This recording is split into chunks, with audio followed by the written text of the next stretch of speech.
Bagalkot by election ಕಾಂಗ್ರೆಸ್ಗೆ full tension. ಹೆಚ್ಚಾದ ಆಕಾಂಕ್ಷಿಗಳು ಒಡೆದ ಮನೆಯಾಗಿದೆ Congress. Bagalkote by election Congress full ಟೆನ್ಷನ್ನಲ್ಲಿದೆ. ಹೆಚ್ಚಾಗಿದ್ದಾರೆ ಆಕಾಂಕ್ಷಿಗಳು, ಒಡೆದ ಮನೆಯಾಗಿದೆ ಕಾಂಗ್ರೆಸ್. ಟಿಕೆಟ್ಗೆ ಮೇಟಿ ಕುಟುಂಬದಲ್ಲಿ ತೀವ್ರಗೊಂಡಿದೆ ಪೈಪೋಟಿ.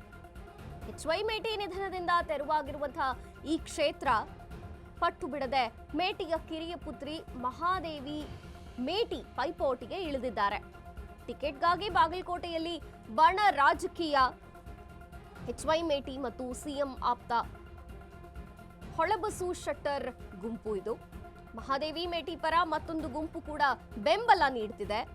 ಮಲ್ಲಿಕಾರ್ಜುನ್ ಉಮೇಶ್ ಮೇಟಿ ಪರ ಇನ್ನೊಂದು ಗುಂಪಿದೆ. ಮಹಾದೇವಿ ಮೇಟಿಗೆ ಸಂಧಾನಕ್ಕೆ ತೆರೆಮರೆಯಲ್ಲೂ ಕೂಡ ಯತ್ನವಾಗ್ತಿದೆಯಂತೆ. ಆದ್ರೆ ನನಗೆ ಟಿಕೆಟ್ ಬೇಕೇ ಬೇಕು ಅಂತ ಮಹಾದೇವಿಯವರು ಬೇಡಿಕೆಯನ್ನ ಇಡ್ತಿದ್ದಾರೆ. ಜಿಲ್ಲಾ ಕಾಂಗ್ರೆಸ್ನಲ್ಲಿ ಗೊಂದಲವೋ ಗೊಂದಲ, ಕಾರ್ಯಕರ್ತರು ಕೂಡ ಕಂಗಾಲಾಗಿದ್ದಾರೆ. ವಿನಾಕಾರಣ ಪಕ್ಷದಲ್ಲಿ ಗೊಂದಲ ಮೂಡಿಸೋದು ಬೇಡ ಅಂತಿದ್ರೂ ಕೂಡ ಕಾಂಗ್ರೆಸ್ ಬಣ ರಾಜಕೀಯ ಸಾರ್ವಜನಿಕ ವಲಯದಲ್ಲಿ ತುಂಬಾನೇ ಚರ್ಚೆಗೆ ಕಾರಣವಾಗ್ತಿದೆ. ತಕ್ಷಣ ಗೊಂದಲಕ್ಕೆ ಬ್ರೇಕ್ ಹಾಕಬೇಕು ಅಂತ ಕೆಪಿಸಿಸಿಗೆ ಮನವಿ ಮಾಡಲಾಗಿದೆಯಂತೆ.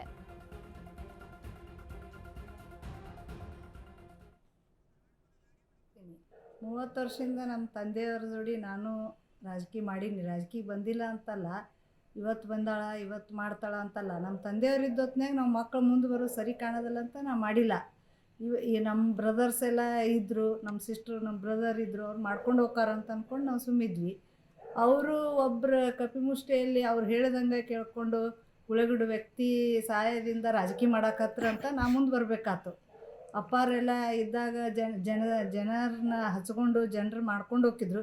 ಈ ಜನರನ್ನ ಏನಪ್ಪ ಇವರು ಅವನ ಮ್ಯಾಗ ಅವಲಂಬನೆ ಅದಾರ, ಅವನ ಹತ್ರ ನಾವು ಹೋಗಬೇಕು, ಅವನ ಹತ್ರ ನಾವು ಲೆಟ್ರ್ ಕೇಳಕ್ಕೆ ಹೋಗ್ಬೇಕು, ಗುಳೆಗುಡಕ್ಕೆ ಹೋಗಕ್ಕೆ ನಾವು ಆರಿಸ್ತರ್ಬೇಕಾ ನಿಮಗೆ ಅಂತ ಅಂದು ಹೊತ್ನಾಗ ಅದ್ರ ಸಂಬಂಧ ನಾನು ನಿಲ್ಲಬೇಕು ಅಂದ್ಕೊಂಡು ನಾ ಕಳಕಳಿ ವಿನಂತಿ ಮಾಡ್ಕೋತೀನಿ.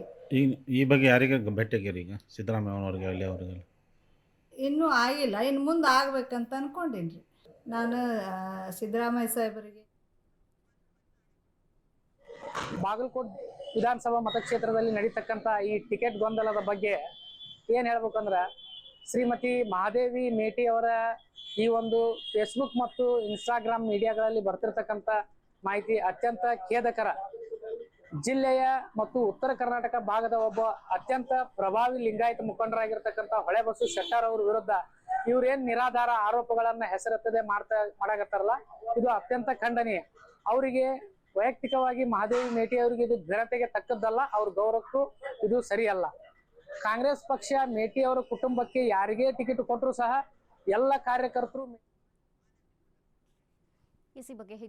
ಎಸಿ ಬಗ್ಗೆ ಹೆಚ್ಚಿನ ಮಾಹಿತಿಯನ್ನು ಕೊಡ್ತಾರೆ ನಮ್ಮ ಪ್ರತಿನಿಧಿ ಆನಂದ್. ಆನಂದ್, ಬಾಗಲಕೋಟೆ ಬೈ ಎಲೆಕ್ಷನ್ ಒಂದು ರೀತಿ ಮನೆಯೊಂದು ಮೂರು ಬಾಗಿಲು ಆದಂಗೆ ಆಗೋಗಿದೆ. ಇಲ್ಲಿ ಒಂದು ಕಡೆ ಮಹಾದೇವಿ ಮೇಟಿಯವರು ತಾವು ನಿಲ್ಲಬೇಕು ಅನ್ನೋದಾದ್ರೆ, ಈ ಕಡೆ ಹೊಳೆಬಸು ಶೆಟ್ಟರ್ ಅವರ ಹೆಸರು ಕೂಡ ಕೇಳಿ ಬರ್ತಿದೆ. ಏನಿದೆ ಹೆಚ್ಚಿನ ಮಾಹಿತಿ ಆನಂದ್? ಮಂಜುರಿ, ಏನು ಅಂದ್ರೆ ಈ ಬಾಗಲಕೋಟೆ ಏನು ಒಂದು ವಿಧಾನಸಭೆ ಉಪಚುನಾವಣೆ ಬರುತ್ತಿರುವ ಹಿನ್ನೆಲೆಯಲ್ಲಿ ಈಗಾಗಲೇ ಕಾಂಗ್ರೆಸ್ ಪಕ್ಷದಲ್ಲಿ ಸಾಕಷ್ಟು ಒಂದು ಗೊಂದಲಮಯ ವಾತಾವರಣ ನಿರ್ಮಾಣವಾಗಿದೆ ಅಂತ ಹೇಳ್ಬೋದು. ಯಾಕಂದ್ರೆ ಮನೆ ಒಂದು ಮೂರು ಬಾಗಿಲು ಅಂದ್ರೆ ಒಂದ್ ಕಡೆ ಏನು ಈ ಮೇಟಿ ಕುಟುಂಬದವರ ಸಹೋದರು ಒಂದ್ ಕಡೆ ನಾನು ಸ್ಪರ್ಧೆ ಮಾಡ್ತಾನೆ ಅಂತ ಹೇಳಿದ್ದಾರೆ. ಇನ್ನೊಂದು ಮೇಟಿ ಪುತ್ರಿಯ ಒಂದು ಕಿರಿಯ ಪುತ್ರಿ ಆಗಿರುವಂತ ಏನು ಮಹಾದೇವಿ ಮೇಟಿ ಸಹ ನನಗೆ ಟಿಕೆಟ್ ಕೊಡಿ, ಯಾಕಂದ್ರೆ ಈ ಗುಳೆದ ಬಿಡೋ ವ್ಯಕ್ತಿಯಿಂದ ದೂರ ಇರಬೇಕು, ಅಭಿವೃದ್ಧಿ ಆಗ್ಬೇಕಾದ್ರೆ ನನಗೆ ಕೊಡಿ ಟಿಕೆಟ್ ಅಂತ ಅವರು ಒಂದು ಪಟ್ಟಿದ್ದಾರೆ.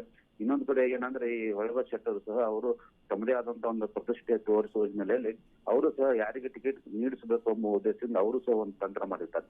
ಹೀಗಾಗಿ ಈ ಮೂರು ಒಂದು ಜನರ ನಡುವೆ ಕಾಂಗ್ರೆಸ್ ಪಕ್ಷದಲ್ಲಿ ಒಂದು ಏನು ಚರ್ಚೆ ಆಗ್ತದೆ ಅಂದ್ರೆ ಯಾರಿಗೆ ಟಿಕೆಟ್ ಸಿಗ್ಬಹುದು, ಯಾರೆಲ್ಲ ಏನೆಲ್ಲ ಮಾಡಬಹುದು ಎಂಬುದು ಒಂದು ಚರ್ಚೆಗೆ ಗ್ರಾಸವಾಗುತ್ತದೆ. ಈ ಹಿನ್ನೆಲೆಯಲ್ಲಿ ಇದು ಏನು ಮುಖಂಡರಿಗೆ ಒಂದು ತಲೆನೋವಾಗಿದೆ. ಅಂದ್ರೆ ಈಗ ಯಾರಿಗೆ ಕೊಟ್ಟರು ಸಹ ಇನ್ನೊಬ್ಬರಿಗೆ ಒಂದು ಭಿನ್ನಾಭಿಪ್ರಾಯ ಮೂಡಿ ಬರ್ತದೆ. ಅವರು ಮತ್ತು ವಿರೋಧ ಮಾಡಬಹುದು, ಮತ್ತೆ ಅವರು ಬೇರೆ ಒಂದು ಪಕ್ಷೇತರ ಅಭ್ಯರ್ಥಿಯಾಗಿ ಸ್ಪರ್ಧೆ ಮಾಡಬಹುದು. ಈ ನಿಟ್ಟಿನಲ್ಲಿ ಅವರು ಚಿಂತನೆ ಮಾಡ್ತಾ ಇದ್ದಾರೆ. ಅದಕ್ಕೆ ಒಟ್ಟಾರೆ ಇದು ಕಾಂಗ್ರೆಸ್ ಪಕ್ಷದ ಮುಖಂಡರಿಗೆ ಒಂದು ತಲೆನೋವಾಗಿದ್ರು ಸಹ ಇದು ಯಾವ ಸಮಸ್ಯೆಯನ್ನು ಯಾವ ರೀತಿ ಬಗೆಹರಿಸಬೇಕು ಎಂಬುದು ಒಂದು ಚಿಂತನೆ ನಡೆಸಿದ್ದಾರೆ. ಈ ಹಿನ್ನೆಲೆಯಲ್ಲಿ ಮುಖಂಡರು ಸಹ ಒಂದು ಅದೇ ಮೇಟಿ ಇದ್ದಾರೆ, ಅವ್ರಿಗೂ ಸಹ ಒಂದು ಕರೆಸಿ ಮಾತುಕತೆ ಮಾಡುವ ಒಂದು ಚಿಂತನೆ ಮಾಡ್ತಿದ್ದಾರೆ. ಅದು ಒಟ್ಟಾರೆ ಏನಾಗುತ್ತೆ ಎಂಬುದನ್ನು ಮಾತ್ರ ಒಂದು ಕಾಯ್ದೆ ನೋಡಬೇಕಾಗಿದೆ. ಮಂಜರಿ. ಓಕೆ ಆನಂದ್, ಥ್ಯಾಂಕ್ ಯು ನಿಮ್ಮೆಲ್ಲ ಮಾಹಿತಿಗಾಗಿ.